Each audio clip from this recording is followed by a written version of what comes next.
Well, a very warm welcome to the second edition of our program, The Race, where we bring you the very latest data from research conducted by Mark Data and African Response, all in the run-up to that all-important ANC elective conference that takes place in December.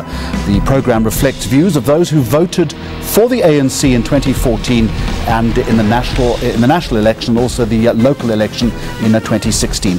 This week we're going to try and gauge sentiment in key provinces as we look at confidence in premiers, the scourge of corruption and persistent concern over racism.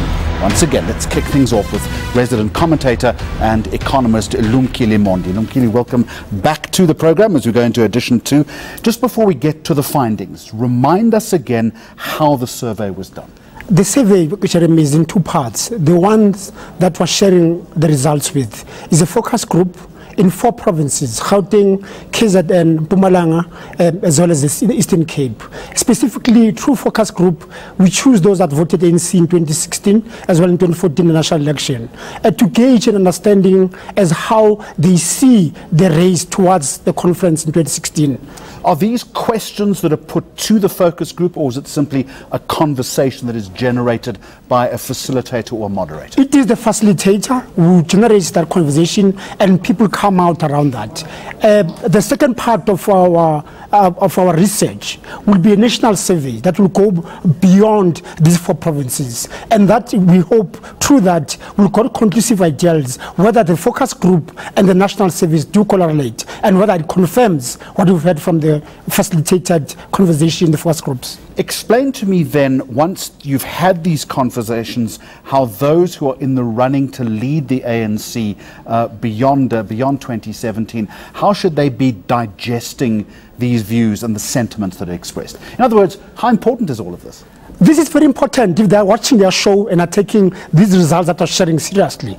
This is important in the sense that one can get a gauge as to how far he or she is based on this research, particularly in these 4 provinces, which are very critical going towards the conference in December. So if I were them, I'm watching, but more important also, it gives them power to change their strategies if they see that they are not being quoted a lot by the respondents that in these focus groups. Now, just very quickly, one of the top line issues that we're going to try and flesh out a little bit later is that many of the participants in those 4 provinces believe that leaders are not close to the people and therefore are not instantly recognizable. What were they saying, and again, why would this be crucial? In this we focus on provinces specifically at provincial leadership. What was coming out were nuances between the upper LSM and the lower ones. The upper LSM had an understanding about the premier as well as local politician. However, in the lower LSM as well as the elderly, there were nuances that they knew who the local leader was, but couldn't tell who the mayor was, who the premier was, indicating that this juncture that people are more susceptible to those that they can hold accountable. In this sense, the local official who live in their area and who they look to for service delivery.